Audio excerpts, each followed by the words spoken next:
Welcome to Planet Collingwood. My name is Monty Dean. You are on Revolution Radio Studio A. A big thank you to Why Not & Co. for the Y-Files. I'm not sure if that's the name of the show, but that's what I call it. And hey, free will. And it's my reality. So there you go. If you enjoyed the last 2 hours, please go to freedomslips.com and or revolution.radio and click on the Patreon button and donate what you can. We're 100% listener supported and 100% volunteer. We're just 100%, which leaves up to a large interpretation of what we're talking about. So there you go. Now, Planet Collingwood. Thank you, amigo Logos. There you go. That's what I like to say. Eh? He's an Australian, but I just went Spanish. I've been watching Narcos Mexico. I'm near the end of season 3. I'm waiting for Narcos Arkansas. That should be fun. But before that, I would like to point out 7 days. It's been a week, and it's fascinating. Oh, once you've also donated what you can, $5 here, $10 there, $42,000 and $200, like say Elon Musk to the Canadian convoy. Options. Going to the merchandise area there, buy some swag, t-shirts, caps, onesies for the little ones, mugs, mouse pads, many, many, many, many things, and then pop into the chat room and say hello to Amigo Logos, who is near Cortek, actually. So before that, before I introduce the guests, I have wrangled 3, so together we form a square. Not sure. I just decided to go Roman there. No, let's form a square. Don't you mean a circle like the wagons? You're thinking old school. The latest from North America is Joe Rogan is in a right now in a truck driving towards the Canadian border, listening to "Rocking in the Free World" by Neil Young. It's been a fantastic week, and I'm calling this. I'm straight out. I've actually put some thought into today's show. Or tonight's show, wherever you are. Hello from the future. It's the end of Wednesday here, and it's the start on the east coast of the United States or North America. Let's just bunch it all together. NAFTA is in effect for about 30 years now. This show is called Mess Aboot and Find Out, because I'm sure we're going to mention the first Black Canadian Prime Minister, Justin Castro. Anyway, I've been joined by our intrepid correspondents across the globe. From Central America, we have Bruce MacDonald. How are you, Bruce? Very well, thank you, Marty. Excellent. Cortek is back from assignment, and he is in New South Wales, a braver man than I. Am I here? No. Yes. Oh, yeah. Yes, you are, yes. And apparently he's having a monsoon, a typhoon, a cyclone, or a hurricane, which is strangely enough all the same thing, depending on what local flavour. We have Raz, who is trying not to be blown away. You guys can hear me? Yes. You've dropped 3 times already. Yeah, and like 11 times before that. So yeah, I'm like a Gurkha cadet suffering from arthritis in here, trying to pass selection. So no, it's all right. Yeah. There is a class 5 cyclone like 15 kilometers away to the north of Mauritius. So yeah, it's banging everything around. Yeah, it's basically a car wash for an entire nation. Why I thought of that, I don't know. Except for the people whose car is not sturdy enough, then it's. Oh yeah, if you remember the great film Twister, it was popular for about a week in the late 90s. Helen Hunt had the great line of cow. I think that's the same cow. Yeah. Another cow, and then it's like, no, it's the same. Yeah, no, I think it's the same cow because it's circular motion. So where do we want to start? Do we want to start where the Canadians have had enough and have put their foot down on their accelerator? There's multiple angles we can go from this. Apparently all the wokey hard left morons in Canada are upset about the honking. So the great honking of 2022. They just keep honking. It's been 3 days and they won't stop honking. Oh, this is Vox Pop on the stream. What are you upset about? Yeah, the honking. But if you're seeing footage, it's like 100 kilometers, 150 kilometers. It's really long, and you actually have, I think, more people supporting the convoy on the route or route. Global radio show. Route. I'd say Yeah, route. route. Yeah, because in Australia, route means many things. Mm. On the route, they're all cheering it on and everything else like that. Even the Amish came out and fed the truckers, and the police shut them down in one location, so they travelled 250 kilometres down the road and fed them there. You They know shut you're down in the trouble. Amish.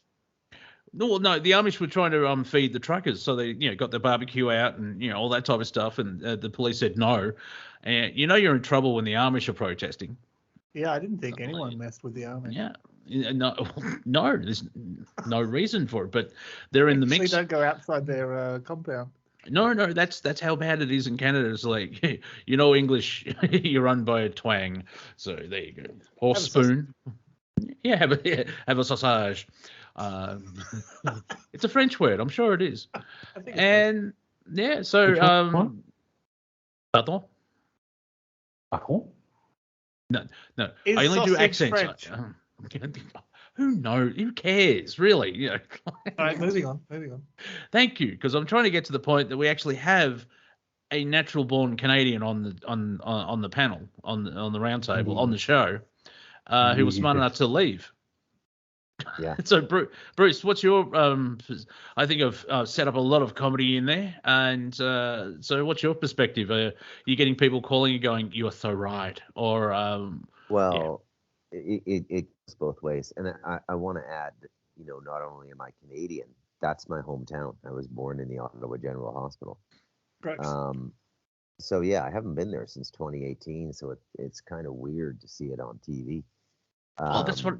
Sorry to interrupt. I was just going to, and this will be a good starting point for you as well. They're out there supporting the convoy in below 30 degrees Celsius weather. Yeah, that takes some. Yeah. That takes some. Yeah, I just it's not June. Yeah, it's not summer weather. Like, oh, let's go out and protest there. It's like, nah, we've had enough. We're going to lose body parts, but damn it, Justin's a spoon.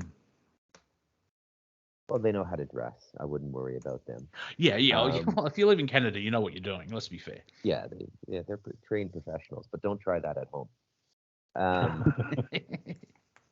So I don't know how I feel about this. I mean, it's really interesting to see this in Canada. It's like I've always seen my country as the land of apathy. So this is like the 10th time you poked the bear, right? You got away with it 9 times, so you thought the bear didn't care. But this is really heating up now. So the Royal Canadian Mounted Police went to contract with the biggest tow truck company in Canada because they want to start, towing the trucks. And that tow truck company in the province of Alberta, and the tow truck company refused to supply the National Police with tow trucks. Ooh. So, it's really squiff. I haven't seen anything like this in Canada since the Yoka standoff in the 90s, which was a standoff between a Mohawk tribe and the Canadian military was called in. And I don't know if you guys remember that. It was pretty intense. But this is quite something, The true colors of our prime minister have been shown. I've been telling people since, he got elected in 2015 who and what this guy is. He's multi-generational, psychotically abused MK Ultra baby. His dad was into it. There's evidence everywhere. And it really, I'm not joking. That really is Fidel Castro's kid. Okay. We had an independent reporter in Canada. She did this blog last year, saying nothing's been debunked. And she went through all their travel. And when the government debunked the story based on the travel timeline, they only gave official travel.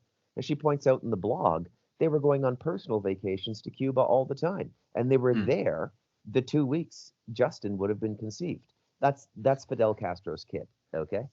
So it's like people are getting hit with a lot of high weirdness now. We're all immunized. We're all inoculated. Interesting wording. It's true. Thank you for It's that. True. Also, people who are fans of horror movies seem to be coping better during these years as well. Yeah. So Really? so this isn't this isn't a big rabbit hole for us. We know who and what these people are, and that they really exist. And this is the big thing in the dark age, right? So we're at the end of a very dark age now, and all of the actors have to manifest themselves.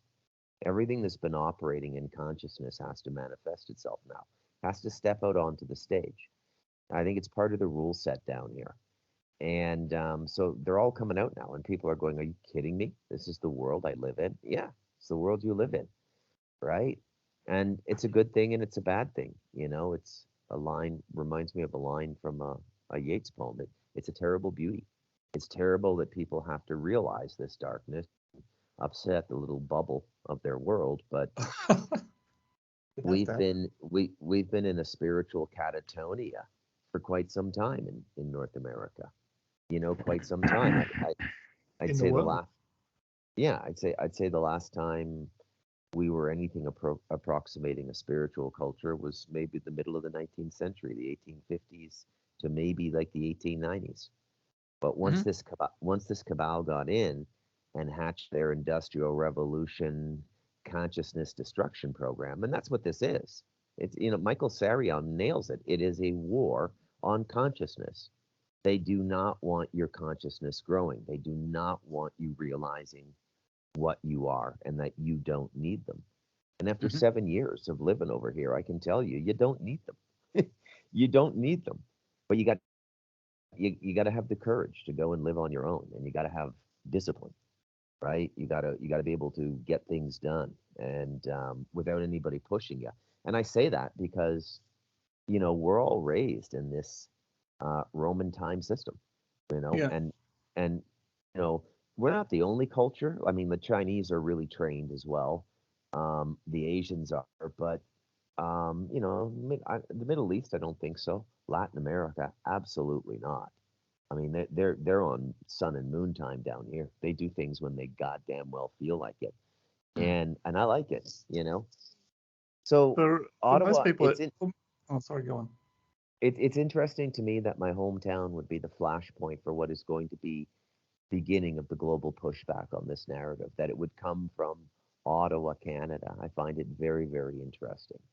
Well, the knock-on effect of it is there is convoys across the globe, Italy, the UK, here in Australia, and it kind of makes sense in a way where they try to do something like that here in Australia, and the Australian apathy, I don't know. But if the Canadians, who are very nice, very, very nice, polite, if they're standing up, it's like, oh, hang on, and they're a great example to the rest of the globe. Yeah, I think, and it's funny because when you see all the street level interviews, it's black dudes, Asian people, Sikhs, and Trudeau's up there going a bunch of racists and misogynists, and I don't think it is a classic emperor has no clothes moment for this guy. I mean, like, he has no idea how stupid he looks right now, and everybody's been unmasked. The CBC, everybody.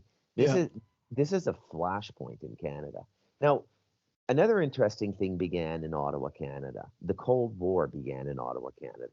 In 1948, a mid-level diplomat at the Russian embassy walked out with 3 suitcases or 4 suitcases of documents, walked into the RCMP office, and basically defected to Canada and told Canadians what the embassy was doing and what the Russians were up to. And this is like 3 years after the end of World War II. Nobody really knew. And Ottawa shared the information with Washington, and thus began the Cold War. We fully realized that general who said we fought the wrong enemy was right. Who said it? Was it MacArthur? I can't. Or Patton? I think it was Patton. Yeah, Patton. Yeah. Because he dies about 12 months later or something, which is very interesting. Yeah, so the Cold War started in Ottawa, Canada, and what I think is going to be like the flashpoint for this whole global revolution is starting in Ottawa, Canada. They have trucker convoys in Denmark, Norway now. They're going on in the U.S., and everybody's getting unmasked. The media, the politicians, everybody. And it's just, have you seen, the ganging up on Joe Rogan is just really ugly. Now, it's so backfired. I don't listen to a lot of Joe Rogan. And I mean, here and there I listen to him, but I don't go longer than 30 minutes. And after a while of watching Joe Rogan, you know what 30 minutes it's going to be in the podcast, and you just go to it. I don't know how you develop this sixth sense, but I've heard of a lot of people who haven't listened to much Joe Rogan or ever before that are now because of this. You know. So. Yeah. So, but I listened to the entire McCullough and Malone podcasts because they were important. And I mean, I really listened to them. I didn't listen to them in the background while I was working at my office. I mean, I just sat down, I lay down on a sofa and closed my eyes and I just listened. What are these guys really saying? And when you go back and, so even Jen Psaki now is saying that Spotify should censor Joe Rogan, Biden's press secretary. And it's just like a blitzkrieg of slogans. It's misinformation. Yeah, how? And there's no they can't answer any questions. Mm-hmm. And maybe this is the way the whole game ends, is everybody just sees the level of incompetence running the Western world now is staggering.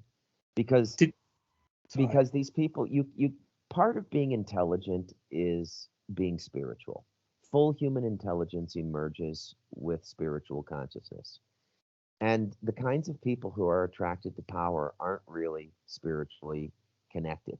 It's just a byproduct of power, And so this is the best they can do with these morons. And they really are morons, Mm-hmm.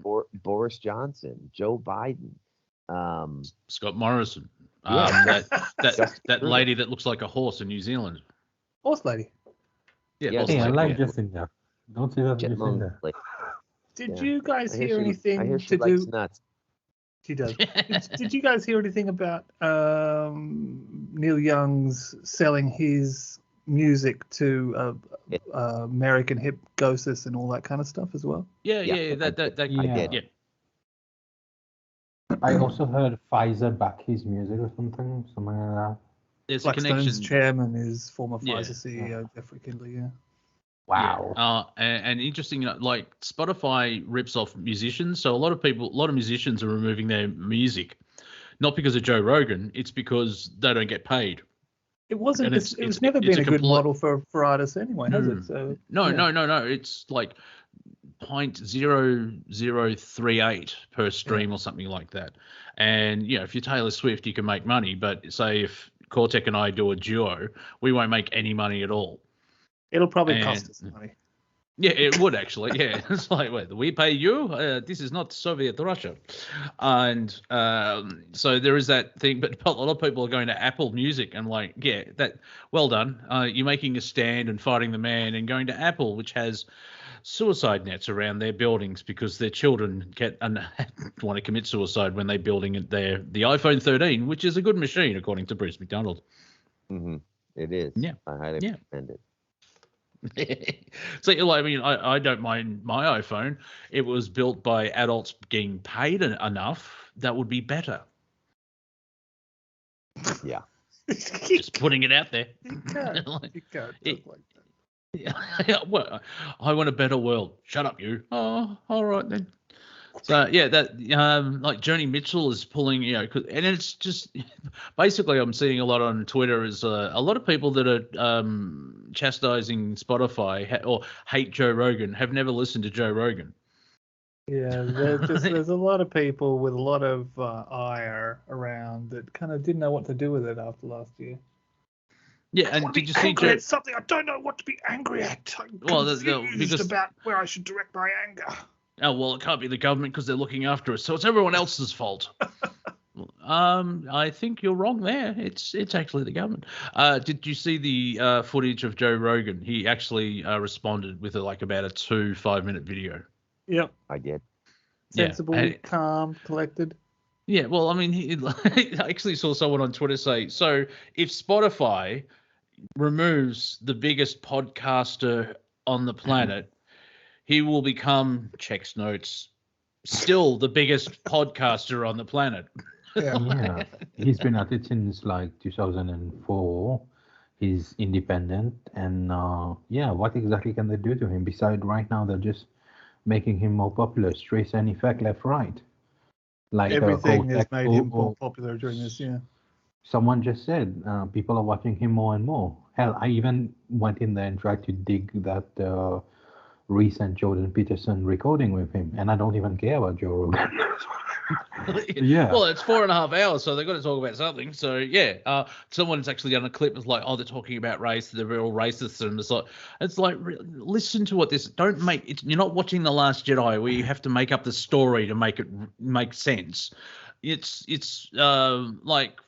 I actually thought of a lyric for a song that I'm going to write. I like Public Enemy. I like Public Enemy, including the hate speech. Yeah, there you go. Funny enough, though, with Peterson, he wasn't talking about race or anything. Peterson was saying we have to give all the money to the poor or some such shit. I'm like, oh god. I sort of snooze off after that. So it's just not what they talked about. There's an element we could go into the UBI, Universal Basic Income, but the thing is, for that to happen, you still have to get rid of the controlling element of the central banking system, which has been going over 109 years now. We're not having some Muppet-faced guy in pointy-shouldered attire come in and run the same thing that's been manipulated. What Anal Schwab? I mean, Klaus Schwab. Sorry, Anal Schwab. Yeah. Hello. Yeah, you earn nothing and you will like it. If not, you shall be beaten till you like it. Yeah. You said I could keep the pointy shoulders. Yeah, apologies to the whole trucker thingy, because I've been watching it as well, because why not? It's currently the most interesting thing going on the planet, and it's in Canada for, well, I mean, I was about to use the F word. Yeah, so, just a preempt there. so on Reddit, people are melting. The honking won't stop. What do how do we call we call it klaxon in French, the device that honks and everything. Does it work on batteries? Does it work on fuel? They haven't stopped honking for like 6 hours. My cat is having diarrhea. And one guy chimed in and said, my wife went to sleep at a friend's house. He only has one bedroom, and everyone was laughing. You just got talk, bro. What the hell? So there is this clear divide in Canada right now, where there's a bunch of people who simply are not agreeing with the Canadian trucker thingy, and there's a bunch. No, they agree with it. They just don't like the noise. No, there's some just that they're racists. They're white. They've actually, I've seen posts. The white supremacists and fashion. It's just it's hard to do comedy because it's almost like satire. Like the Washington Post, there was a political cartoon, and even like Elon, the guy, the creator of, I can't think of it, the guy who drew it. What's the term? He's not an author, like the artist. Yeah, the illustrator of the cartoon removed the tweet because Elon Musk had to go at him. And like, Elon, why does everyone follow Elon? Because he's a multi-billionaire. Like, oh, fair enough. Yeah. Anyone could say, go shove it, Elon. But the illustration was a lot of semi-trailers and trucks on a road, and they all had fascism on the side. And it was interesting when the first time that Trudeau actually came out and said, there's a small minority that have unacceptable views, and just, the racist, blah, blah, blah, all the stuff that we heard here in Victoria. Oh, they're extremists and blah, blah, blah. And then the last third of it is like, because in Canada we believe in free will and all the stuff, all the stuff that they're not. And that's what I find interesting, where the New World Order, if it actually had to, you pull the curtain back and they have to cross a line, because if you're in East Germany in 1953, how can you say we live in a free society? It doesn't make sense. None of it makes sense.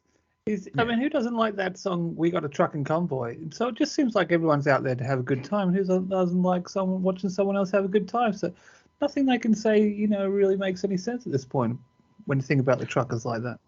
Well, yeah, and also they're Canadian, and so there hasn't been any violence or anything. Oh, they're destroying. They pick one little thing. Like there's a photo of a Nazi flag, most likely from a provocateur. because they're there and they're easily spot. Because Yeah. when the feds turn up in North America, because they all look exactly the same, like, And they're really? wearing inappropriate clothing. Yeah, exactly. And they have no idea what they're doing, and the media's clamping on that. Oh, look, they're Nazis because there's one flag. Like, really? The fun thing is, at least 40% of them are Indian or Sikh. Yeah. It's across. See, the idea of I'm shared this a couple of times. The idea of being a New Zealander, an Australian, an American, and being a Canadian, it is actually an idea. Yes, you have First nations and shamanistic tribes, but let's skip over the fact that they were invaded and colonized. Blah blah blah blah. Now today, it's a mindset being an Australian or being a Canadian, and so it's like, oh, they're all white racists. That explains the guy from Sri Lanka. Really? Doesn't really explain. We're all people of the same planet. This is a bit easier. Oh yeah, well, you don't bring up like that your one street race name without talking about your bloody suburb. Yeah, well, how far it's neighbour versus neighbour until someone from another suburb has a go, and then it's all the suburb against another suburb, and then it's city versus city, then it's state versus state, then it's nation versus nation, and then it's hemisphere versus hemisphere, and then we're all one because the aliens have landed and they're starting to eat people. The aliens landed in their holographic spaceship and just Aliens showed already some movie eat that people, everyone think loved about on the stratosphere. Yes, I know, Raz. I was using a form of comedy there. As I said, it's very hard to find satire these days, isn't it? Yeah. What's parody and what's not? Because, like, if you watch when you live on the clown planet, when satire is reality, whatever.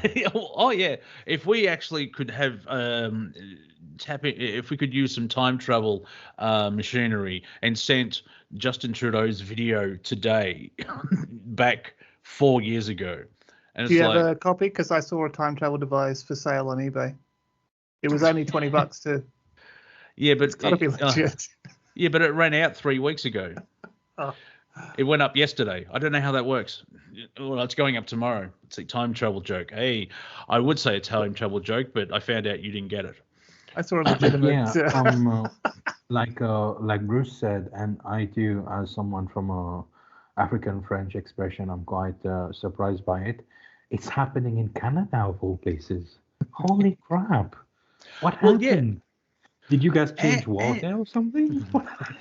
Well, no. The Canadians have been, they've been poking the bear. They've been poking Canadians. Like, everyone has a breaking point, and if you've been poking the Canadians for 2 years, where it's worse than North Korea, where I was watching later with Crowder, and this one, like, they've stopped Christians holding services, and this one pastor has been married. No, what am I talking about? Sorry, I said pastor, my brain went, oh, food. There's one reverend father, priest type dude. Yeah, a priest has been arrested 3 times, and all he was doing was spreading the word of God. Now, I know I have issues, but still, in free will, like, there's where was he doing? Where was he spreading himself? Kindergarten? No, not that type of priest. Are you judging every person by one example? Yes. Not every priest is like that. I know 3 of them, and 2 of them. Anyway, careful, small sample rates. My point being, well, I mean, if Bruce wants to share, and he doesn't have to, just trying to get in or out of the country is basically like, do I put clown shoes on? Do I jump? And it's totally ridiculous. Like, the insanity that is going on in Canada. I thought, Victorian was unique, but no, this is Canadian style. And and the thing is, like, here in Australia, our Prime Minister sucks. But the states, but the states here in Australia are all mad tyrants. But the difference is, in Canada, it is the federal government that's going tyrannical. In our party, it's like, it happening in Canada right now makes the most sense, because, like Bruce keeps saying, Canadians are into apathy. So the Canadian government has really no sort of precedent on how to deal with such a thing because it's never happened before. Not to mention, Canada used to be once the compassionate multiracial society, and now you have the multiracial lot going full front, freedom convoy. So yeah, they have no precedent. They don't know how to deal with this because it's never happened before. This is pretty much the best place for it to happen. Like in the last few decades, this is the best place for it to happen. If it happened in the US, it would have been completely different. If it even in Australia, it would have been slightly different because they're sort of used to it. But Canada, they are not used to it at all. This is all about mandatory vaccination for going over the border, is it not? One of them, yeah. It's the mandates. Yeah. For the truckers. It started out for the truckers, but just became like they got a and it's fairly new too. And Trudeau just put it in, and the truckers who are anti-vax are just like, no way. Yeah. But the surprising thing is that their colleagues who've already been vaccinated are a significant portion of this convoy. Yeah. Just defend the right to choose to the people who don't want to get it. Yeah. Excellent. Yeah, and that little idea does not make sense in the government. I nearly said bootlickers. I'm trying to be nice. The people that follow the government, because I don't know how to say her name, but she's the Wasp in the Ant-Man and Wasp movies. Evangelist. Miss Lily. Yeah, she's vaxxed, but she's actually been joined a protest in DC the last couple of weeks. At the start of the whole thing in 2020, she posted about free will and all that, and got shut down. However, now she's came up in supporting the Canadian convoy, and her entire thing is it's government overreach. It's got they keep calling it anti-vax, and they're like, well, you're kind of right, but the main problem is it's the government telling people what to do. Now, here's an example: if COVID is a cure for COVID is discovered tomorrow, the government will probably. What if they move to obesity? How do you think people would? Oh, well, yeah, I mean, should happen. Yeah, technically, but if they do it nicely, not get fat camps. But my point being, trying to talk to people about it, like it's the government telling you what to do, and there is no free will. Do you think there would be public marches in the streets if people were so gung ho about making people not fat? No, because they wouldn't get past a block because they'll be panting, holding their chest. You get half the people going, well, it's a lot of stress on your heart. Well, now it's the all of a sudden Uncle we're all Fred fat phobic. Yeah, we're all fat phobic. We're fat shaming, and it's like, well, if you want to take the stress off the medical system, lose some weight. Because and I don't mean like get diabetes and have a foot cut off. That's not the weight I'm talking about. Apart from a heightened sense of comedy, I don't think there's any pros to being obese. I'm not sure, but that's the sense I get. You can become famous in Japan, but you have to become a wrestler. Oh, that's cool. Yeah, because sumo wrestling is huge. And wear ropes for undies. Yeah. Apart from that, no, there isn't. Because Cosmopolitan put on. I don't remember her name. She's like, I remember Stephen Crowder making a joke about it. It's like it's great to feel like this. It's like what, dead by 30, because. Just the amount of weight that is on the body, the skeleton can't. Like, I've gained weight and I've lost weight, and I noticed when I lost weight, the body's like, oh, thank you, because the skeleton is designed to carry a certain amount in this gravitational pull that is the planet Earth, and if you have a small child of weight on you, you can't. It's not good. You do your back in. Something like that. Oh yeah, I mean, when I see big breasts, unfortunately, because I'm a comedian, the first thing I think is you're gonna have bad back problems. It's not sexual at all. I'm thinking of their health. Really? Yeah. You should have been a doctor or something. Yeah, it's like, oh look, she's attractive. Oh no, she's gonna have back problems when she's 50. Actually, posture and back is misaligned, and she'll end up with shoulder pains in about 3 weeks. I heard a story about Dolly Parton. Like when she has a meeting in a boardroom, she allows people just to look at her breasts for 60 seconds and then they get on with the meeting. I don't know if it's true or not, but I like the story. And I could see Miss boys. Yeah, I could see Miss Parton going, all right, 60 seconds to look at my breasts. I quite like the. Right, all right. So Jay Dolly quite likes Dolly Parton's breasts, I hear. Or were you going to say you like something else? Sorry, I cut you off. The logic in it is indeed flawless. Or no, Think about it. no, you cut up on that. A piece of corrugated iron, flew between you and the receiver. That's there's a hurricane joke. That's it's not much wind You got behind. to say aluminum, not aluminium. I bet Al's a lovely Yeah. man. I quite like. Quite. Yes. I'm not saying anything. I'm waiting for you guys to talk. I'm waiting for Bruce to continue that conversation he left 5 minutes You got to pay your bills. before you man. derail it. No. There is there's a hurricane just off Mauritius, 15 kilometers away. So It's a big. yeah. Palm trees are doing laps around his house. Bruce, can I ask you a question? Did a big volcano go off Well, near you recently? You just did. Me. You're actually asking me to ask two questions. Yeah, First one, exactly. can I ask a question? I did the ATM machine thing. See, Cortek, what happened there is pedantic man. Hello, I'm teaching Bruce my ways. You need to. You can't. You're pedantic man. You need to come up with a new name. You can't just give someone else pedantic man name. No, I am pedantic man. He's Canadian asshole.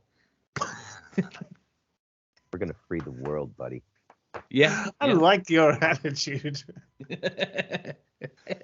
See, it's passive. It's all passive aggressive. Don't worry. With freeing the world. Let's get angry. Hey, Bruce, did you know that? Hey, Bruce, Cortek has a question for you. Yes. What is the question, Cortek? Volcano. Damn it, man. Oh, yeah, volcanoes. Has a volcano gone off in your backyard recently? No. Costa Rica. No. Isn't that roughly where you're? No. That's not a euphemism either. I just want to point Because that I out for our heard, listeners. I guess volcanoes go off every day. But like Maui, Japan, Vanuatu, Greece, stuff, Tonga. But they always have little puffs, I suppose.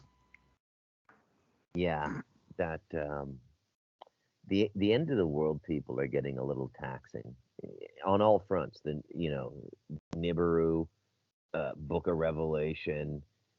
It's just getting a little taxing. This world ain't going anywhere. A bunch of us might be, but the world no. Well, it's like the whole the Great Awakening. It's political awakening to corruption. That's 1% of the actual awakening. So but at least it's a good start. Let's be fair. When you hang out with the galactic historian, it's like, oh no.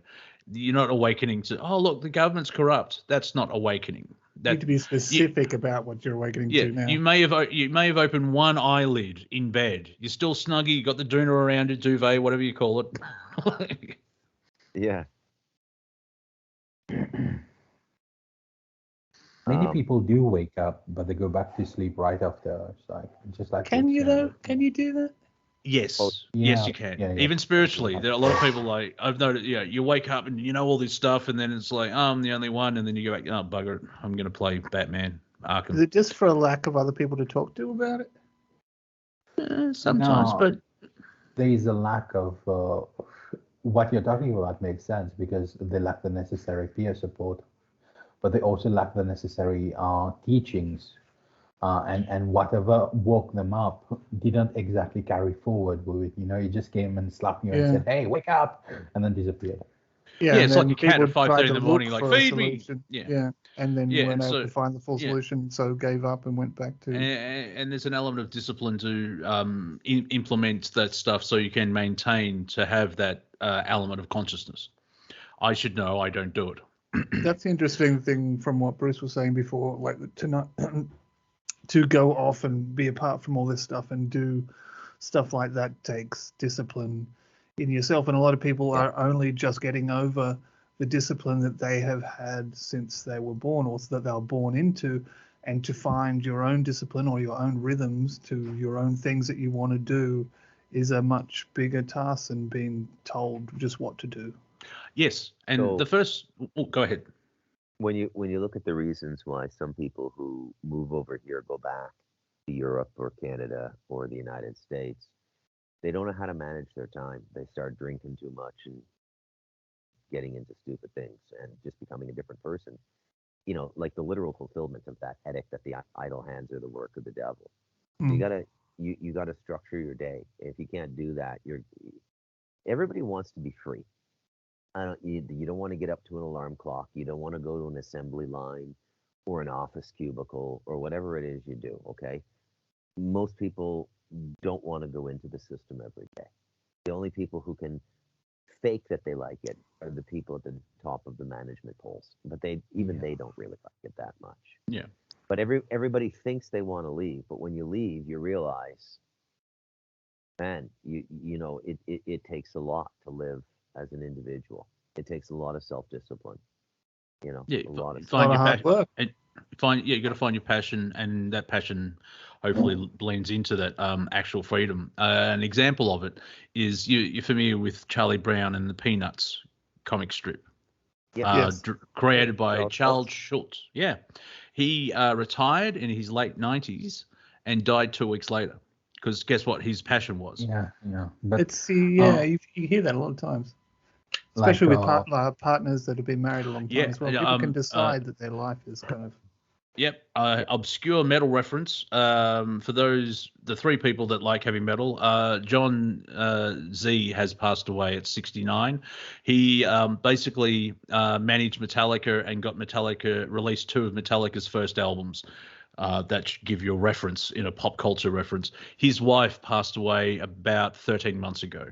And so there's that element, like that's a long space. But Johnny Cash, he died 6 months after June died. And yeah, a lot of couples that are not twin flames, but I'm just using that as an example of, there's that connection.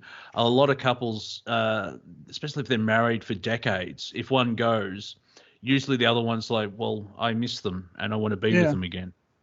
I didn't know John Z died. Jeez. No, not John Z. Oh. Johnny Z, the ex-Metallica manager. Okay, some other guy we don't care about. Yeah, Johnny Z did not discover Metallica. I don't think he was born yet. I wasn't sure what you never know what everyone's getting right. I'm pretty sure he was. That's another story. Yeah, I know it's good. Yeah, let's not delve down that 20 in back program.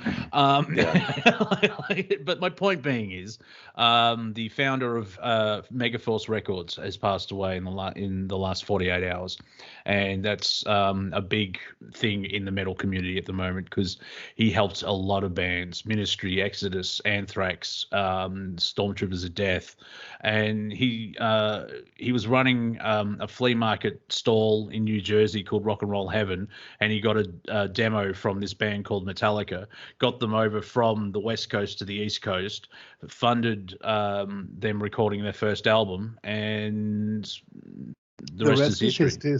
The rest is actually history, because if you don't know who Metallica are, it's like, are you new? What timeline are you from? Are you new to metal? Yeah, are you new to the planet? It's Metallica. Metallica can tour anywhere. There's electricity. They played Antarctica. That should give you a hint. They played 7 continents. Yeah, they actually got into the Guinness Book World Record because they played 7 continents in 12 months. They actually went and did a silent disco type thing down in Antarctica. It's on YouTube. That's weird. Wow. They wouldn't even let Buzz Aldrin down there. Yeah, well, the Pope and John Kerry goes down there, but I don't think it's to play. Buzz is on the sauce. I think. Yeah. I think it was the same party. And he was rambling all kinds of things he shouldn't. So yeah, they didn't drag him in there. All kinds. Well, he was promised a ticket if he kept his mouth shut. So. Well, is Buzz the one with a very good right cross? One of those astronauts know how to punch, I tell you. Monty, is that heavy metal the preferred music of white supremacists? I believe Wagner is the classical. Well, that's heavy wood German. Yeah. Well, I mean, only a German would come up with an opera that goes for 4 days. Yeah, sit down, you'll enjoy it. You cannot leave. How long's it go for? It's called The Ring, and it goes for 4 days. Shut up and enjoy it. Yeah. Sounds pretty epic. Yeah. So. Actually, let's sidetrack. Another distraction at the moment is Did you see what Whoopi Goldberg has done?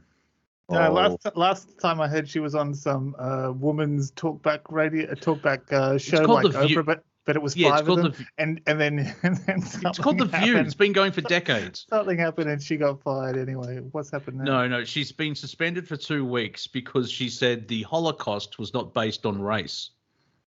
That's the Jewish Holocaust. What's the full extent to the clip of what she said? That just sounds like a snippet for news. Well, yeah. Well, she said that it was between 2 white people.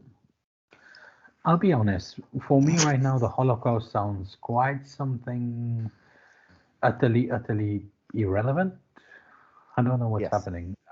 I used to care, but now I just like yeah. Well, when you find out 27 million Jews died. Russians died in World War II. You've also got the North American Holocaust, the Australian Holocaust. They're not the only ones. I'm not dismissing the 6 million of them getting persecuted. Yeah, that bad. One Jew getting killed, bad. But it's happened all around the planet. Yeah, and it's been used as a crutch for too long. Never again. Used as a crutch for too long, and the actions of the people using it as a sympathy crutch have worn out their sympathy never, Bruce is correct. Never again. That's why the United Nations was created, and we haven't had a war since. Exactly. Man. And also, when I criticize the Israeli government, it's because they're a government, not because they're Jewish. And if you look at the history of the Israeli government, they've been in armed conflicts every decade. It's like they come across as very warmongering. All governments should be criticised. It's the only way to make them better. Except the Australian government, who's made it illegal to criticise them. Yeah. Well, yeah, because they didn't like to be criticised. No joke there. No, I'm just thinking how other ways that we could have, maybe forget public criticism, and if you were caught inside training, we just go to feudal Japan or something and chop a little finger off or something like that. Something that gives the public some kind of juice back. Yeah. Well, it sounds like we're going backwards there. It's like in Islam countries. Backwards or forwards or sideways. We can go a little sideways and cut a finger off. And I did have it. Bring a couple of smiles. We should execute all the New World Order. No, you don't want that karma on you. What you need to do is you collect all the plastic in the Northern Pacific, you rope it all together, you create an island, and you put all these elites on there, and you film it. Oh, that's my favorite. That's my favorite. And you have it all televised, and you're able to subscription based log in to do things like if they're sleeping, you can Big Brother style, you can see them in the beds.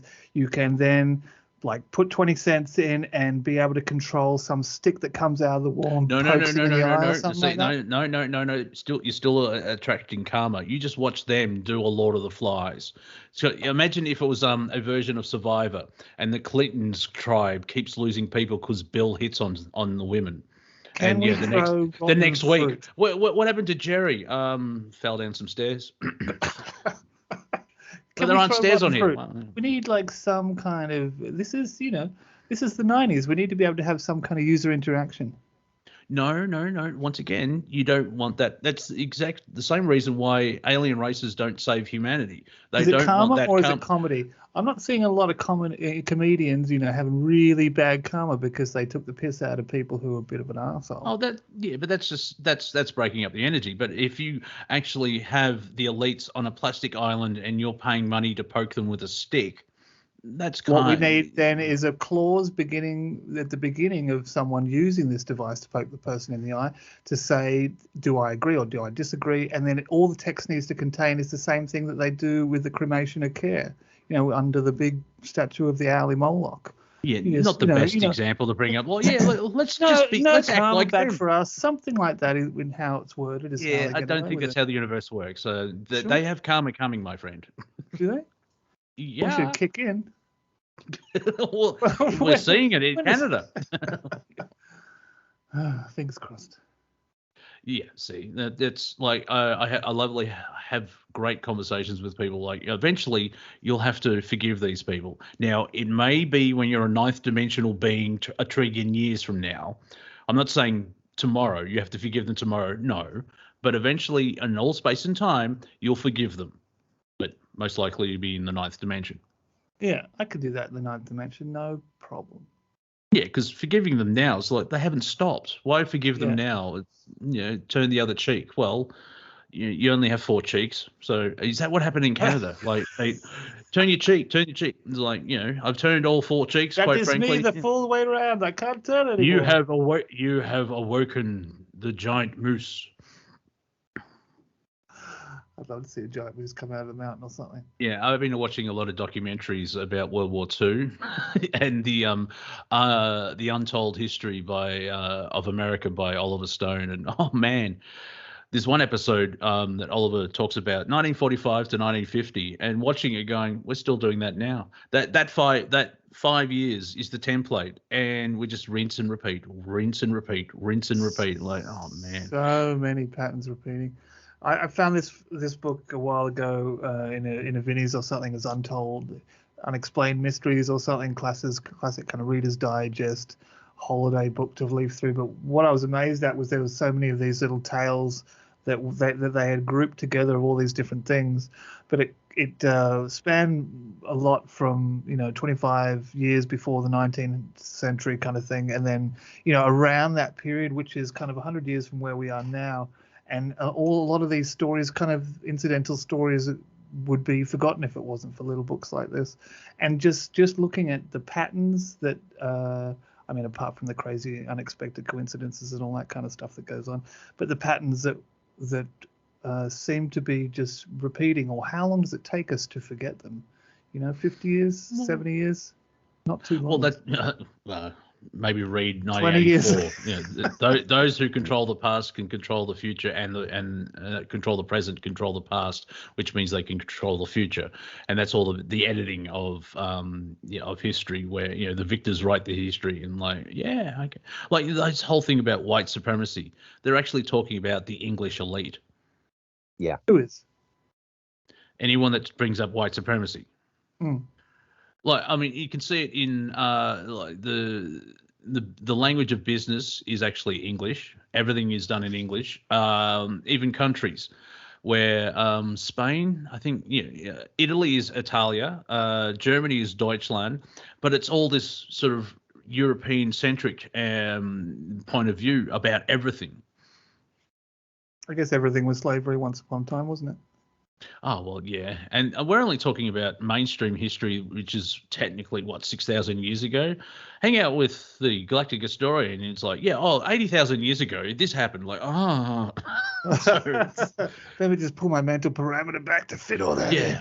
Well, in America, we need reparations for the slaves. Does that include the Irish? Huh? What? Yeah.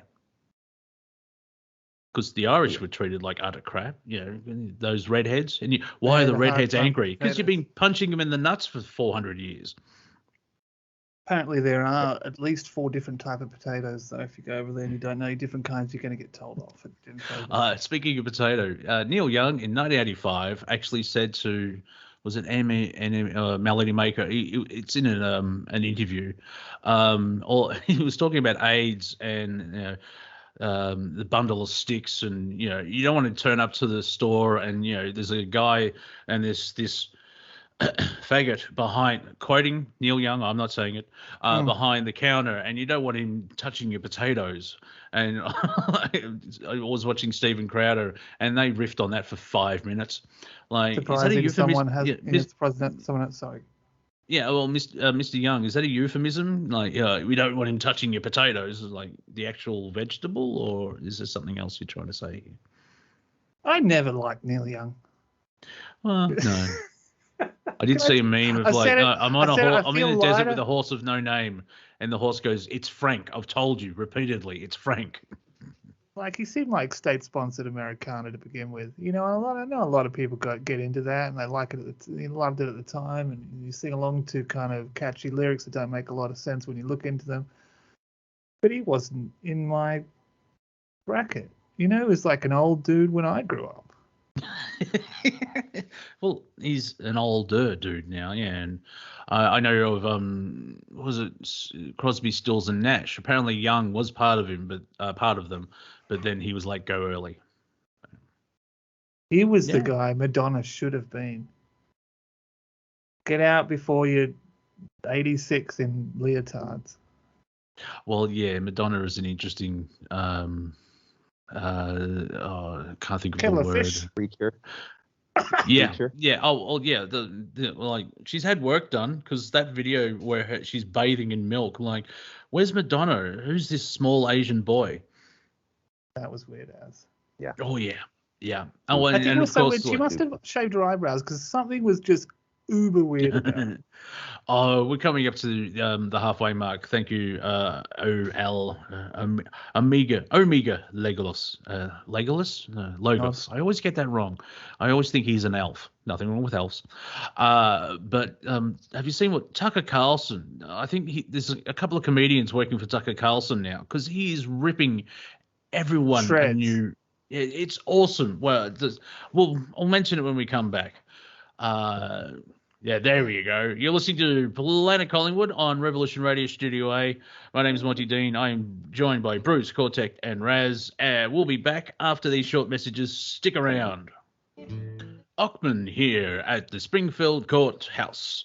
I love that joke. It's just from The Simpsons when they were funny. You're listening to Revolution Radio Studio A. This is Planet Collingwood. My name is Monty Dean. I have been joined. My mouth is not working. Can you tell? I've been joined by Bruce, Cortek, and Raz, who is surviving a hurricane as we speak. If you enjoyed the last hour, please go to freedomslips.com and or revolution.radio and donate what you can.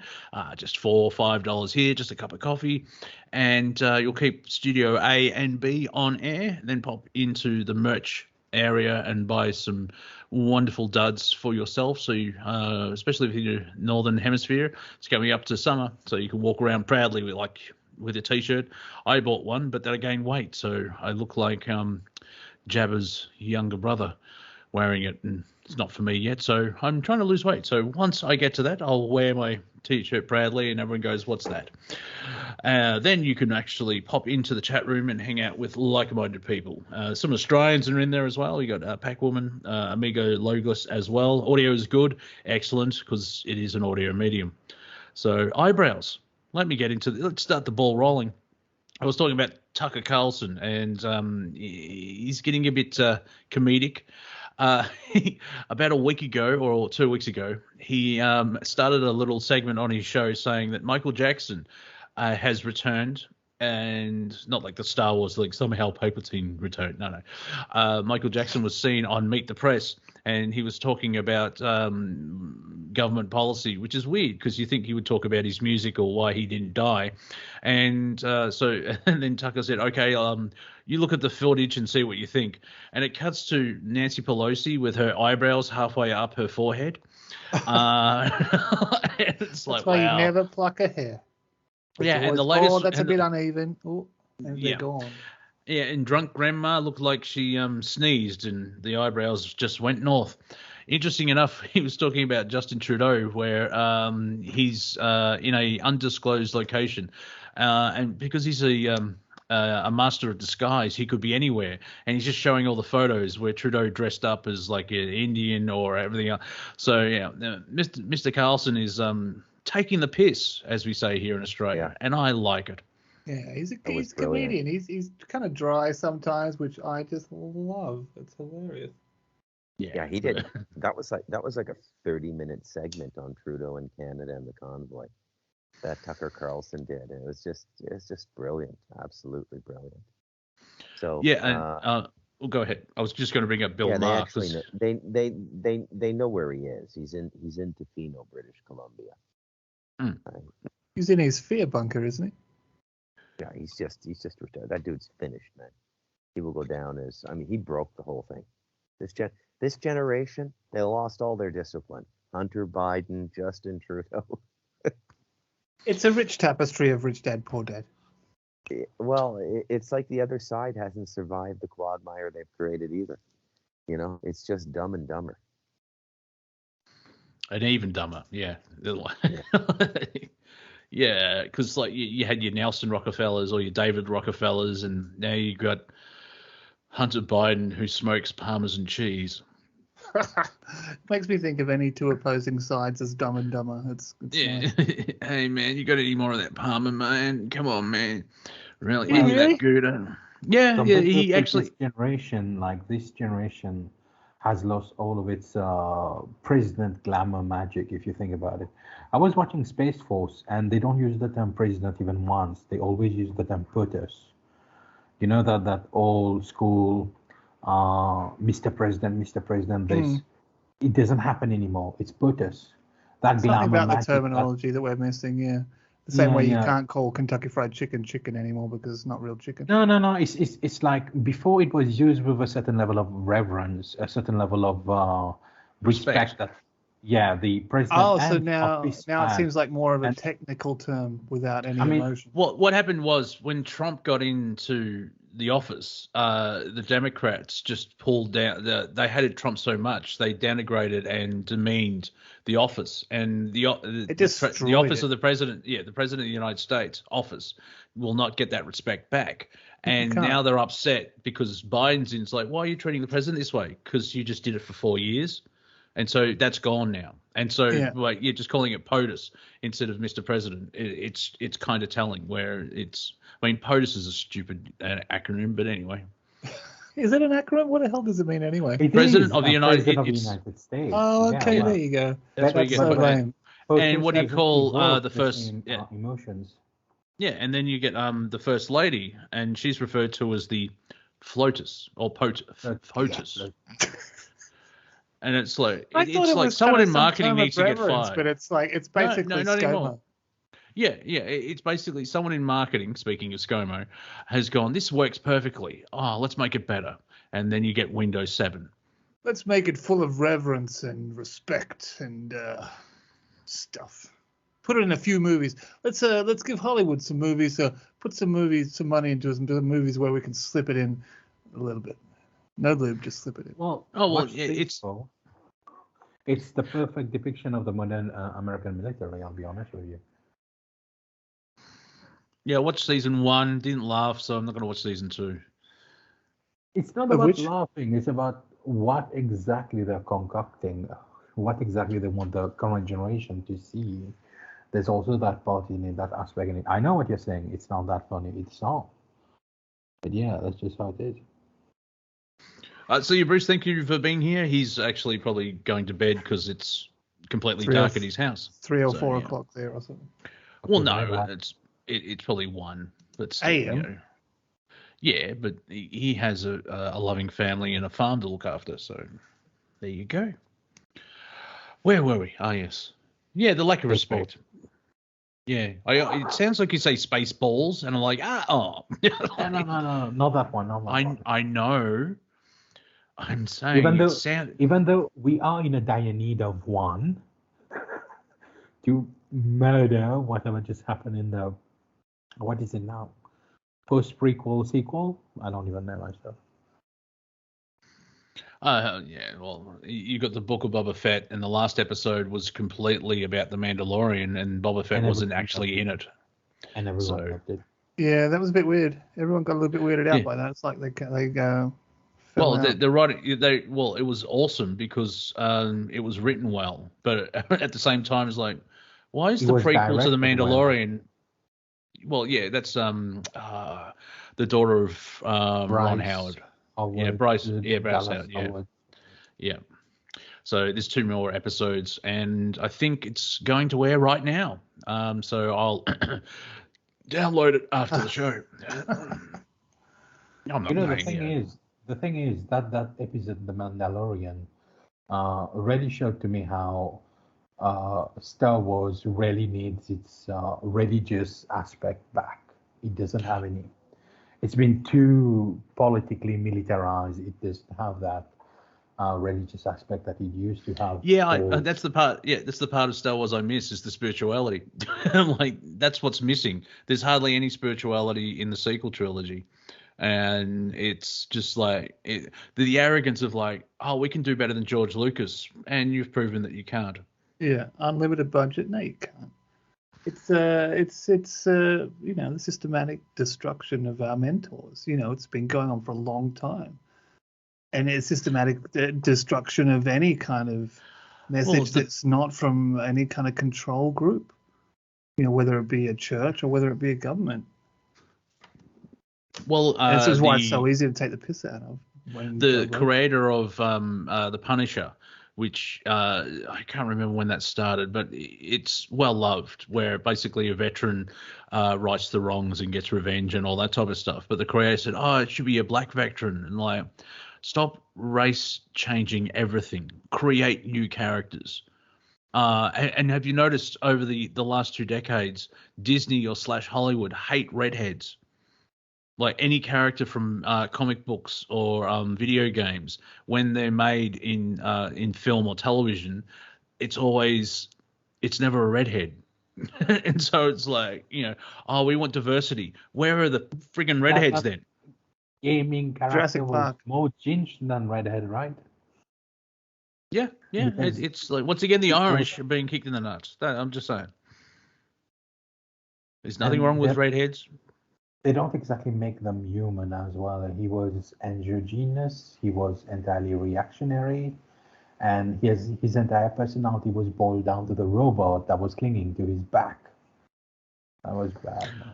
Oh, yeah. Jedi Order. And it's it's because Disney sort of, I understand, they got rid of the EU, the expanded universe, and the idea was that we could create our own Disney timeline and there wouldn't be any, the canon would make sense. That only lasted 2 years. We could do this, guys, write stories and stuff.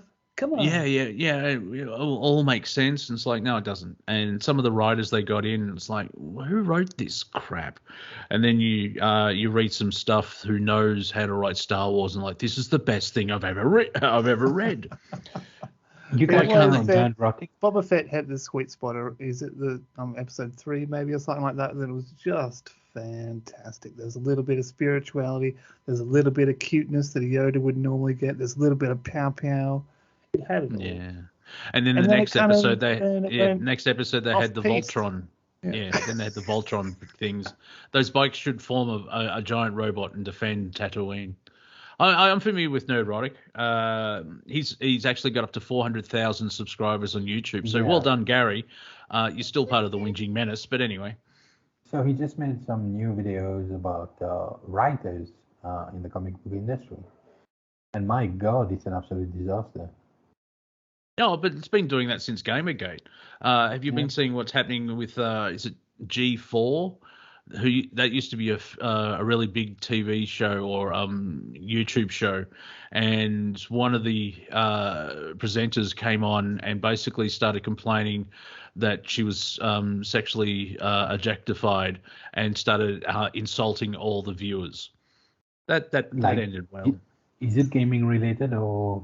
Yeah, G4. It's all about gaming and everything else like that. I think Olivia Nunn used to be Munn, not Nunn. Olivia Munn. She was a host back in the day. Yeah. But she the latest girl was like, just because I'm not banging, I'm sure one moron said, "Oh, you're not as hot as the other one," and she took offense and insulted the entire viewership. And it's like, haven't you learned from Disney? Do not insult your customers. We haven't learned a thing. No. And it's that slight arrogance of like, I'm so much better than you. Just shut up and consume. Buy my stuff. Yeah, but it's terrible. You're a phobe and an ist. Like, I've been called a Russian bot because I didn't like The Last Jedi script. Are you a Russian bot? No, well, I'm part Prussian. That was a test. I'm part Prussian bot, actually. So. But people can't. They don't. Certain people are so fragile, they can't take criticism. Like, i.e., governments. Yeah, and like they're trying to censor Joe Rogan, and like, well, it's backfired because more people. Really has. I actually saw on Twitter today, if someone or something is censored, I basically mean that I'm going to watch it or read it because it's most likely telling the truth. Exactly. And that's the level. I've seen untold pictures of bookstores going, these are the banned books, and everyone's just eating them up. Yeah, it's like, oh, we have to ban. Even 1984 has a warning now because it may upset people. It's like, I think that's the point of the bloody book. So can you direct me to your labeled section? Thank you.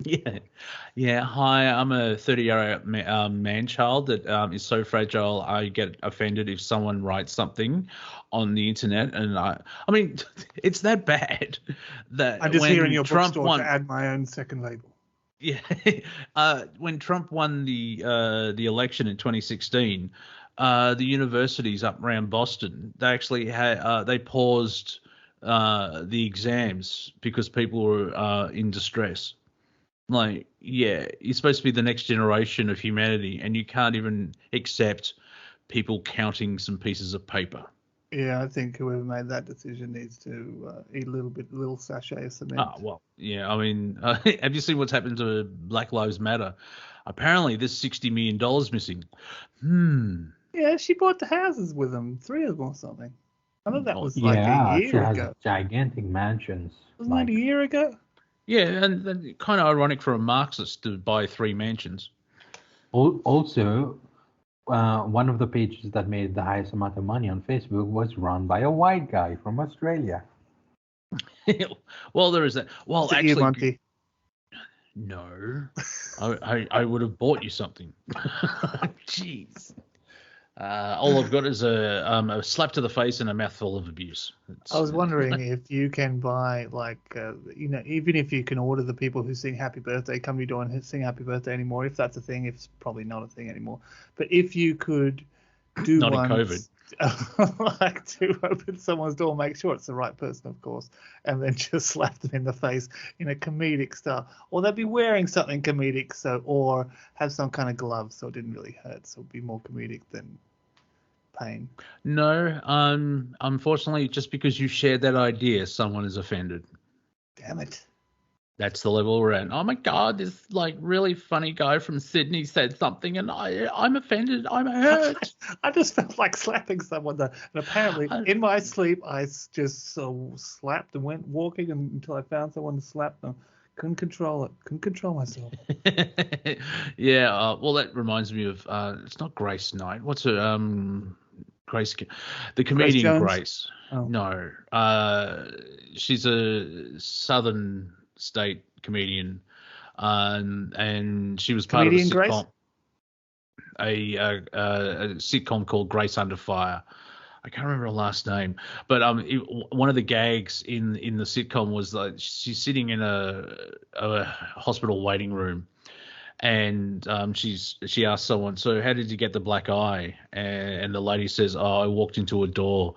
And Grace responds is like, yeah, that sort of happened to me. My husband was cleaning his fist and it went off. That made me laugh. Just the vision, like, oh, sorry, bang.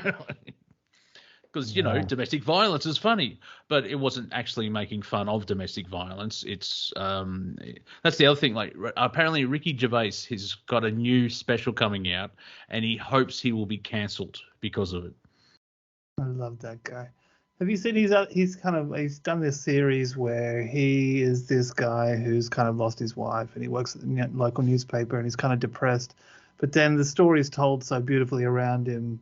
Like in the first season, there's this he ended up kind of befriending through this weird situational kind of event, befriending this local guy who's, an addict and on heroin or something like that, and has lost his partner, and they ended up just having a couple of beers, and he just being genuine, asking what the guy wanted to do, and the guy, like we're talking about before, was just so kind of completely depressed that he just,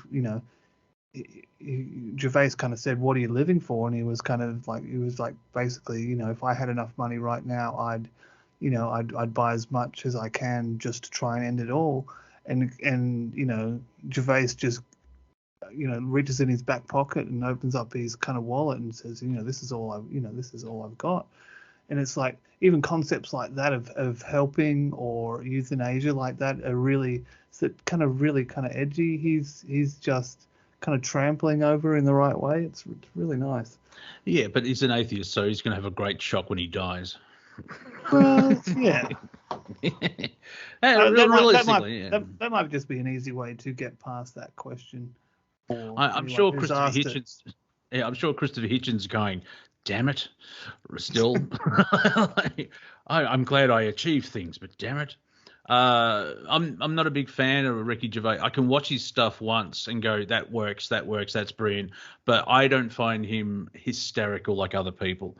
And I'm not saying that as like, I'm better than him. It's like, no. Like, have you seen how much money he has and how much joy he brings to it? And how many people he actually has turn up when he turns up? He's a very successful comedian, and that's kind of the bravery that he has, because he came from kind of nothing and has way too much money now. And like you've seen him in the Gold Globes. What he did at galas or whatever like that, or those kind of Hollywood things, were just kind of put him on another level. And it's like, oh, but you'll be cancelled. Oh no, I'll go back to my mansion and go swimming in my gold coin room. Like Joe Rogan, tomorrow you'll still be, one of the most respected comedians on the planet for the stuff that you said at those things, Yeah, he'd be the biggest podcaster on the thing. The thing is with Joe is he's not controllable, and he's getting up to 11 million views per episode type thing. And the CNN's closest is under 1 million or 3 million or something like that. And so he's breaking the narrative by just existing. Yeah, he's like how the video game industry eclipses both the music and Hollywood industry combined. Yeah, and then new paradigm, and paradigms. you can in the timeline you could sort of pinpoint where everything started getting a bit nutty. Was Gamergate, which I think was 2014, and then there was a step up with Ghostbusters 2016. That was kickoff. It's been the nutty, thing is, because I was in the forefront of Gamergate back in the day, from hour one to when it ended, and I can tell you it was 19 August 2014, and Gamergate did indeed create this schism on the internet where all the social justice came spewing. Now, the internet can loosely be said to be these big portion of land in the virtual. And when Gamergate came, every single big piece of land fragmented into like 20 pieces.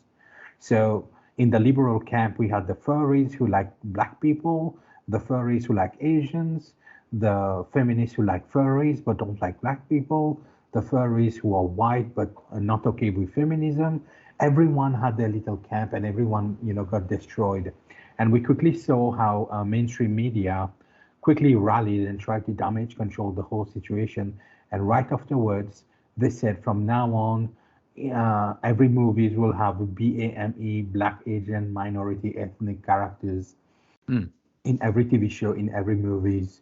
And that's where we saw the outpouring of female black lead, all female remakes of, Mad Max, Ghostbusters, almost everything that came afterwards. We saw it in TV shows, we saw it in movies, and just like Cortek just said, gaming encompasses both music and movie industry. So, and it makes twice as more money as Hollywood, because back in 2014, Hollywood was making approximately 11 billion, gaming was making 24 billion.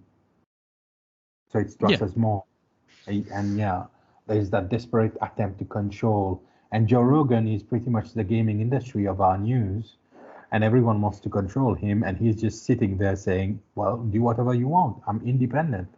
All I need is an internet connection, set up a computer for me to do my podcast. What exactly can you do to me? Nothing. Well, he moved from YouTube because of the censorship to Spotify, and apparently it's a $100 million deal with, it could have stocks as well. And so if Spotify gets rid of him, I'm sure in the contract he still has to get paid out. And I'm not sure how much money you need to run a website that can show video. They won't get rid of him. Yeah, I know, but I think Joe's fine. Like, even if he gets thrown off Spotify, I mean, the marketing, the promotion values, like, well, he'll do the same thing that Alex Jones did with Band TV, and Alex is apparently bigger now than he was when he was on YouTube. I think at the most they'll talk about putting labels on particular things like when we used to see CDs come out and say, well, this has got swear words in it, but after a while people go, well, I know those words exist. This is why I'm buying the album. Pretty much, I'm giving you money for the album. You don't need to warn me against it. Well, marketing, oh, this is a good CD. Why? Well, it's got the parental advisory thing on it. Sticker section, please, again. Yeah. Yeah. And it's that classic thing of, trying to deny something and everyone's like, oh, why? And as we've spoken about, a lot of people are listening to Joe because they want to know why he's been attempted to be cancelled, but he's way too big. What if Scotty for marketing got a new marketing guy who just went completely opposite to what he thought everyone should usually do? And then so they started over promoting the things that everyone actually really wants. Well, in a month and a half, there's a federal election. So, Cortek, we're entering a seventh level of hell when they do campaigning. But everyone just still thinks of like, oh, you've got two options. You've got Scott Morrison or Albanese. I can't remember his first name. And Scott's an idiot and should not be anywhere near heavy machinery or running the country. But I don't want elbow in either. Because I think the whole kind of Biden smashing the idea of politics in that kind of sense or that kind of system, we're just generally a little bit further down the track to whatever happens in the States, like that anyway. You see the same patterns happen 6 months to a year later. So possibly, why would there's you? No opposition here. Like my whole life, you never see any satisfaction politically. You see it as a bent. See most people get in it just for the what is it, 300K a year? Pension? But that's not much compared to like. There's a lot of crooks. There's a lot of perks, but say if you get into U.S. politics, the president, is it $400,000 a year? Which is nothing if he worked at Goldman Sachs or Microsoft. Didn't have a little bit of insider trading plan. Oh yeah, I mean, at some point they'll have to figure that out. Like, how can someone that's earning $300,000 a year have $43 million? Oh, insider trading, everything like. That's the point we're getting at, where everything is being transparent, and it'll be interesting to see how humanity will move forward. The major issue is there is no force or enforcement for accountability, where we should do this and this should happen. Like, yeah, but who's going to do it? Because Batman. I think we're going from the moments where it seemed the hardest for laughs and comedy to exist to the easiest. I think maybe we're over that bell curve, and just about everyone can see what happened, even if you are in the party of someone who was coerced into doing something you didn't want to do, or doing something because you weren't in a peer group that was doing anything different. So, and I think surely we have to reach that point eventually. Yeah, but as the corruption being exposed, how do you stop it? Batman. Not Batman, because he's a vigilante and he's breaking the law. Yeah, but he's kind of got that Tibetan ninja training, so even if he does get cornered, he can go up in a puff of smoke. No evidence, stuff like that. Yeah, okay. You cling to that dream, Cortek. How did humanity free itself and spread out in the galaxy? Well, Bruce Wayne. Puffs of smoke. Come into our warehouse where we sell puffs of smoke. And there's a lot of people that benefit from the system. Like, the system doesn't work. Oh, yeah, the system works perfectly fine. It works for them, not us. On paper, the system would work for us if you removed all the corruption. And I know it's not a perfect system, but here's an idea. Remove the corruption and let's start again and see, and then perfect the system. I'm not sure if you can remove corruption from any majorly powerful position. Well. Ever. Can you? Well, yeah, that's why you're here, to free humanity from the tyranny that is on the planet. It's going to take a while, like, though. even when good people get involved in positions that have too much power, just seems like it's pretty tricky. Yeah, but after 8 months of millions of people protesting, that's going to sway it. You know, we're one cat video away from freedom. Just don't know what that cat video is. But because a lot of people got, what is it? People shouldn't fear governments. Governments should fear the people. Yeah. And it doesn't have to be violent or anything else like that. You can moralistic or if they lose their power, that's the issue.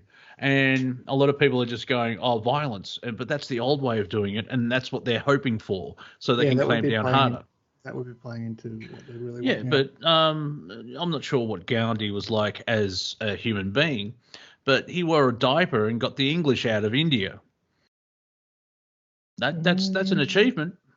Now, afterwards, not the best thing happened, but the only point I'm bringing up is he got the British to leave India.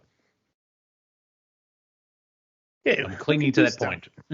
Yeah, it's the only point I'm clinging to. Don't bring anything else of him negative. I understand he's a human. Did you guys hear recently about something, some weird quasar, something sending space signals in the last week? They always send radio. Oh, another rock's going to hit us. No, not actual pulsars or quasars. What? Not the car?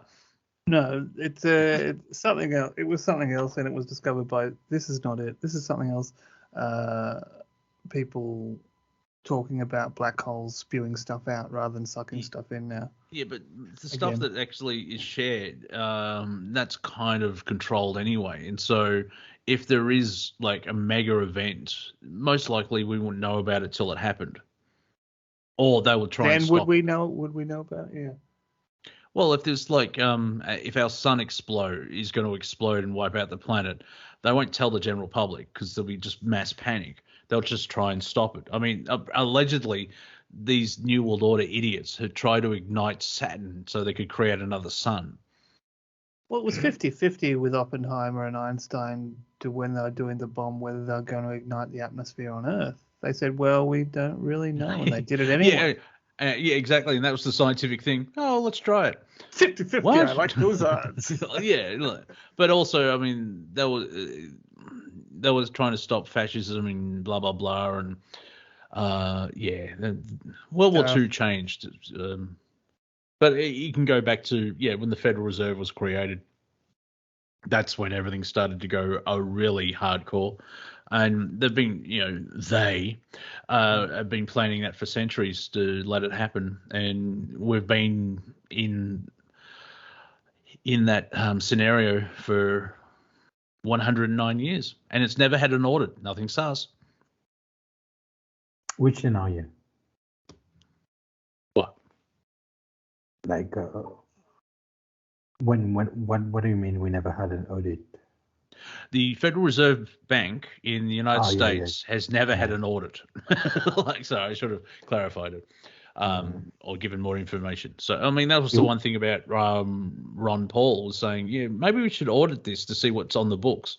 And 100, nearly 110 years in, no, she'll be right. Did he get to police the police? You will see that Hillary Clinton trend where everyone who tried to audit mysteriously commits suicide by shooting themselves in the face and shooting themselves in the back of the head twice with a shotgun. Yeah. Well, that's what I mean. Going back to my elite island, that's like every day anyone around the Clintons would just disappear if they like. Where's everyone going? I don't know. I'd like to work in some Orwellian terminology, but I know Big Brother's already been used. Is there anything else we can work in for the title of this thing? Yes, you can. Since World War II, the governments have started to act like the big parent, and we'll tell you what to do, and we'll look after you. And I got this from Roger Waters. Not Big Brother, it's Big Mother. And you see how the government's like, you can't do that. Sit down. You're doing it wrong. Blah blah blah. We know best. Why are you in debt? Shut up.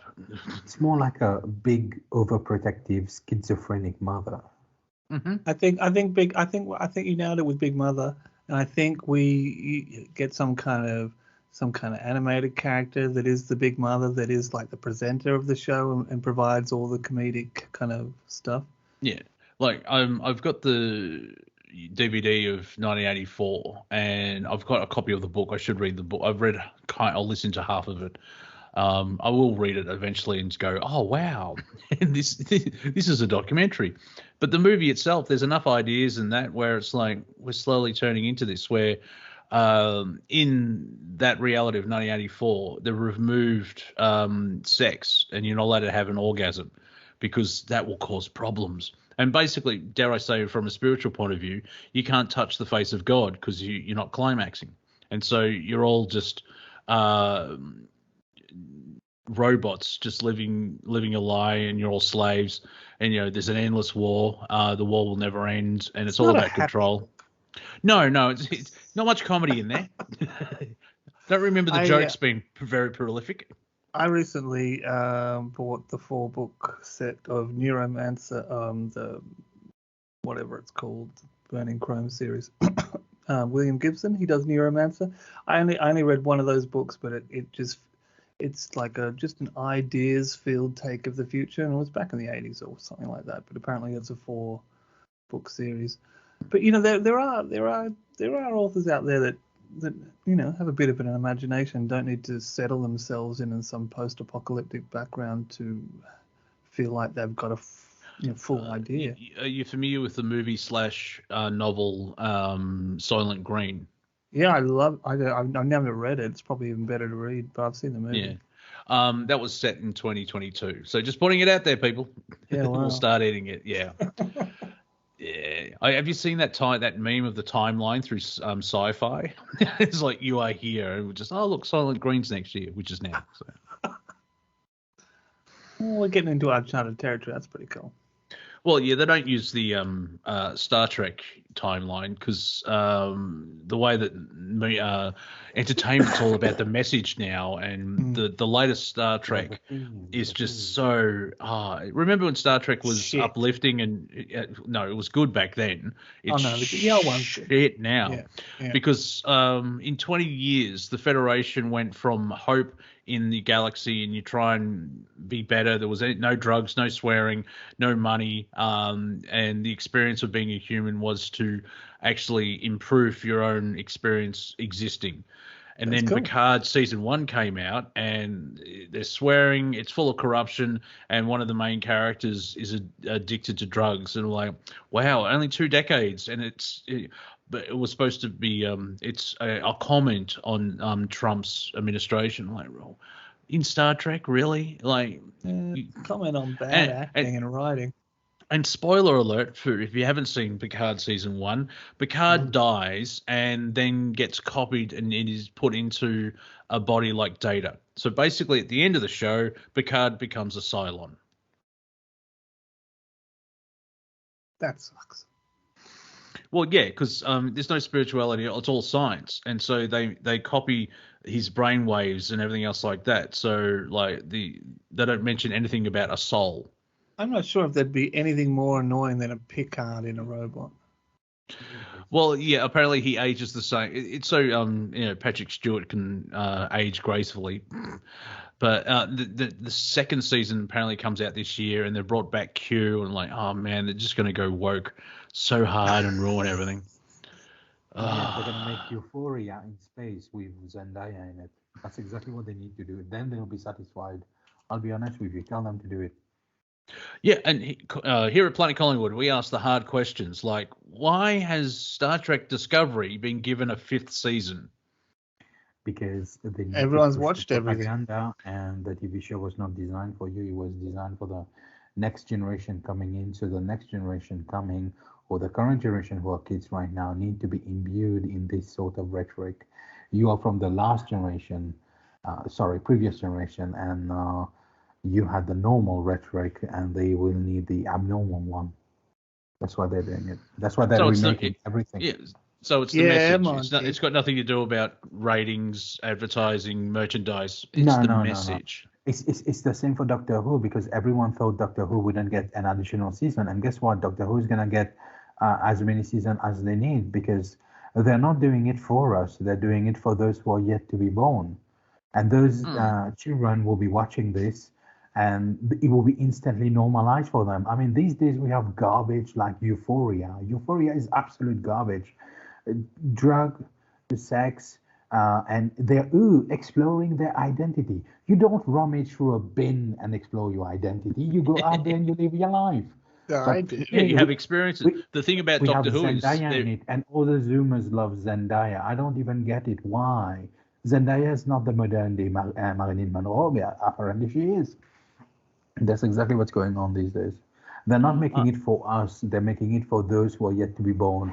So when you watch it, just look at it and say, if I was a 6-year-old child right now or a 10-year-old, what exactly will I be learning? Well, you won't be learning anything metaphysical, spiritual, scientific that will increase your IQ. I'll be honest with you. If you watch all of Star Wars, Doctor Who, all the stars, Gate, Trek, Wars, your IQ will go up by 10, 20, 30, even 40 points, because there's a lot of great concepts in it that feeds the fiction part of your brain, and the fiction part of your brain starts to ask more, starts to ask questions. Yeah, I've been watching a lot of storytelling. I've been watching a lot of Thunderbirds recently, and in like the second episode, the concept is to make petrol out of seawater. Now, 50, 60 years later or whatever, maybe not that long, some dude's done it. He might have just kind of been watching this episode of Thunderbirds on the couch and gone, oh, salt water, yeah, you can do that. Here's a question for you, Cortek. Don't you find the acting in Thunderbirds a bit wooden? I love it. It's so good. It's so well, good. They're marionettes. That's the joke. For people that don't know. Hey, I'm up to like second series, and it's just the best. The interesting thing about Doctor Who is we're all fascinated. Well, our long-term fans are fascinated where it's going, because Russell T Davies, who brought back the show in 2005, has come back to the show, as well as the same producer, and their production company called Bad Wolf is taking over from the BBC, and so the woke BBC won't have creative control over it. And there's a perception of they're bringing back all these because the last 3 years have destroyed the show, because the ratings have constantly gone down, and it's like below average. Yeah, it was below average Doctor Who. Like, I can watch it, and Jodie Whittaker is miscast. She doesn't know the character. I'm still waiting for the Doctor to turn up, and it's not because she's a woman. It's Michelle Gomez played the female version of the Master and was done perfectly. The writing was brilliant, and so in the show, Time Lords can change gender because they regenerate, and it makes sense because it's a futuristic concept, I believe. Yeah, like, oh, really? A shape-shifting alien could change gender? Oh no! But shock. they brought in a woman, and they pushed the whole it's breaking a glass ceiling and everything else like that, and the writing was totally shocking. And so if Russell T Davies finds the right actor or actress, it can work, and it will just pale in comparison to the crap we've had for the last 3-4 years, because it's not the same show. All the money's going into video games. Yeah, but Doctor Who, I think, because they've got a deal, I think that at least they're funded for another 2 seasons. And so I'm going to bore the crap out of people now. There's 2 episodes left with Jodie, 2 specials. And then next year in November, it will be the 60th anniversary show of Doctor Who, with Russell coming back. And then after that, there'll be season 14. So it's a bit of wait and see of where it will actually go.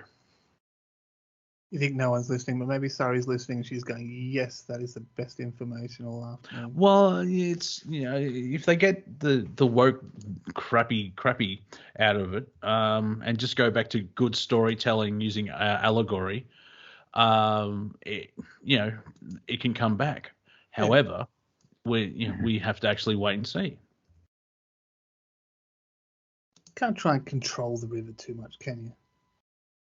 No. Oh, that was quick. Oh, no, it's calling now. Okay. Oh, no. Well, it's the spinning ball of death. There we go. We have a new guest, because I like to mispronounce words. Harry, how are you, sir? He's trying to communicate with. Sorry, no, we're human here. Is that a donkey?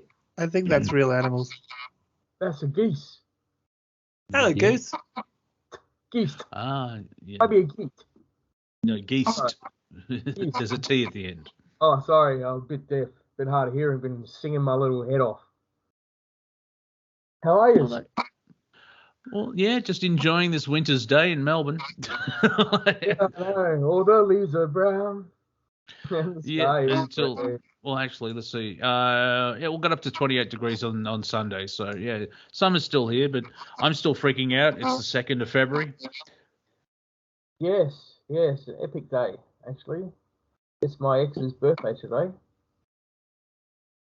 Well, happy birthday then. Yes, I'm not sure. yes. Snappy birthday, I call her. Anyway, won't go there. I've been Yes. I've been reading the Chaldean oracles. Has anyone glazed their eyes upon that interesting bit of documentation? What was it again? The Chaldean oracle of No. Zoroaster. Have No. you heard of Zoroaster? No. No. He likes to do a good bake. You know, it's a good Zoroast. No, he's actually from Persia. Zoroastrian oracles. Oh, sorry, Zoroaster. Zoroaster, Yeah. Yeah, see, that's a word. That word is built for Australians. Oh, you mean Zoroaster? Yeah, I'm Oh, familiar with now I know what you're talking about. Why Yeah, did you now I say know. that? Yeah, Zoroaster. What are you, some type of foreigner? Yeah. Go with the big wings. Yeah, well, tomatoes, potatoes. Oh, But anyway, just He's got a massive bit of rock near him that looks like a giant portal being carved out of something or something. yeah, Is that well, what- it's more, no, it's actual, it doesn't matter so much the dude, but more of what the oracle is. And it's about the Chaldeans, they were the Akkadians. Anyway, I'll show you the thing. You can read it out, but it's just the introduction is quite interesting just to read because it gives you a great perspective on the stuff that we're looking into at the moment as far as who's saying what and who's doing what on the planet and how they're behaving, because this takes a higher view of it from an older time to what we're currently run by at the moment. So, Can you give us the gist? Yeah. Well, the mysterious Akkadians or Chaldeans, whose name both upon classical and biblical authority designates not only a nation, but a peculiar priestly class initiated in and entirely devoted to the sciences of astrology and magic, held sacred in all ages. The peculiar learning was concentrated in Babylon and known in the remotest periods of history as a system of religious worship and science, which made the glory of the Chaldean. The Chaldeans assuredly got their primitive learning from the Brahmins, for H.E.C. Rawlinson shows an undeniably Vedic influence in the early mythology of Babylon. And in fact, that's true, because if you talk to any scientist or professor from archaeology or understandings of those sciences from India, they'll tell you that story. Because we know the Vedics go back a lot longer as well, from a different part of the world. So, and the story links. Was it the problem that they're a priestly class then? Maybe that they were trying to separate themselves or see themselves as being different? Well, no, it's to keep the order of understandings, the older Oh, understandings. the Brahmin? Because... All right. Just 10 seconds, I'll chime in. The Brahmin understanding that we have today is entirely garbage from the Brahmin he's talking about. Yeah. Harry, we're getting bleed through from, I think it's your speakers. Oh, hang on. I'll just turn that down a bit then. Hang on a Yeah, minute. just a tad, because we can kind of hear it when I speak. I hear this wah wah wah. Oh, It's yeah, like yeah. Charlie Brown's freaking teacher. There we go. I did think it was a live animal. Yeah. No, like it's a goose. Hang on. I thought someone said that's my goose. not. Yeah. Anyway, getting back to Raz, because we're at about 7 minutes to go. So. So yeah, no, I was just pointing out that we did have a priestly class, we did have a wizard class, and he's talking about the wizard class from pretty much the Babylonian era, and they're linked to Vedic Indians. Now, in the northwest of India, a large portion of Greeks settled in there and eventually mixed with the population. So if you see Indians with Greek DNA, don't be surprised, because a good portion of the maths and astrology were traded between the classes. At the time, they were wizard class. They were not priest class. Later on, they became priest class when the priest class realized the wizard class were getting all the power, all the women, and all the fun. Then a battle began between the priest class, who invented their own wizard class. Eventually, that class warfare extinguished somewhere around the 50s and 60s, 70s as we know it. Then the techno class began, because technology is much better at handling the system of geometry, you know. It will take a lot of people to screw it up, but back in the day, one wizard could screw up the entire thing. That's all that was needed.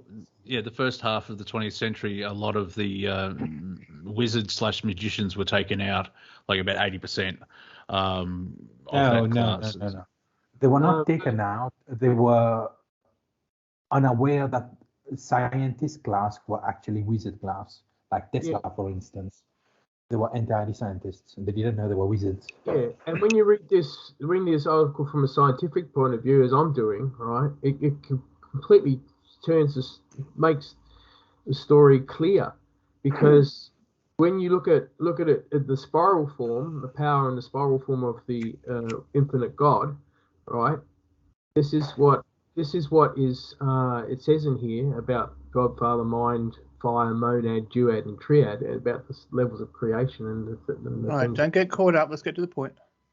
But it talks about the Ark of the Covenant, the firmament, the pillar, the cloud pillar, and it's all formed from a spiral form. And this document is the manufacturing document for the fabrication of heaven on earth. What document? This Zoroaster. The one he shared in chat. All right. Yeah. So we can make like cloud vehicles with this? That's pretty cool. I'm gonna open it up. I don't think there's blueprints, Cortek, but Have you checked already? Well, no, it's about when you apply nanotechnology in the design of the rule. When you read the rule or the ruler, it's the measurement that we run by to refabricate or harness. That sounds way too complex. Can't you just copy things, copy things, and then transmute their power some way? From big What to you're small, talking small to about, big? what you're talking about, the spiral motion, that's just fractals. So when you're adding nanotechnology to the rule, that is essentially 1.168 fractal golden ratio, you get a whole nother world opening to you. Is that what you're saying? It's always turning. Yeah, I mean it's true. But you don't need to put it in a sentence. Well, yeah, I mean, the planet is very unique because when looking at history, you have to bring in timelines and time wars. And I mean, Atlantis and Lemuria are both ancestors of each other. So, yeah, let's get to the whiteboard for that. But we're at the end of the show. So, like, trying to have conversations with people about timeline, like, oh, my head hurts. Ah, dearie me. Genocide is actually quite easy once you get the hang of it. It took me 24 months. Oh, that's quite. Yeah, I understand. Like going back further enough and just wiping someone out. Yeah, that I understand. I'm human. I've been on the planet long enough. Like destruction and death. I know everything about that. I just don't as David Icke said, it is clever. No, it's clever to invent the atom bomb. It's wise not to use it. Problem happens, Monty, when they get wiped out, get stuck in void space, find a way out of void space, get back into the timeline wars, and get wiped again. What happens then? I don't know. Like, who can say? Who can say? It's a rich tapestry of. No. Like, I have conversations with Andrew about this, and it's like once I fill up the 8th whiteboard, I'm like, I'm gonna just lie down now. My head hurts. Well, anyway, that's an interesting book if you want to have a read. I'll just share it with you. It's quite Thank you. I'm gonna read it. Just think of it as an energy form, that restores the firmament. And if there's only a little bit of cool stuff in there, take the cool stuff. Yeah, like Tim Pool said, he was with a skater friend, and they had a picture of Jesus up. So like, I didn't know you're a Christian. Oh, I'm not. So why do you have a picture up? It's a cool story. So and that's what Tim's like. Yeah, well, that makes sense. And like, if it's a cool story. Cool.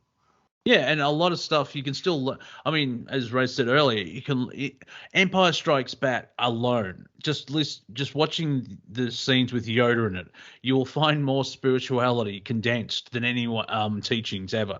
Yeah, basically, it's just like we are not these beings. We are light, and it's like just watch that once and like okay, and you'll be open up to all these ideas. That's what makes it a cool story. Yeah.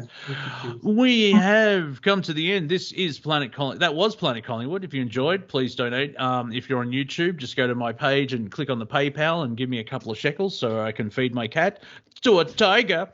Big thank you to Cortek, Raz, Harry, and Bruce MacDonald. We'll be back in 6 days and 22 hours. And in this world, who knows what we're going to talk about? Take care, everyone. I love you from afar, and let's keep it that way.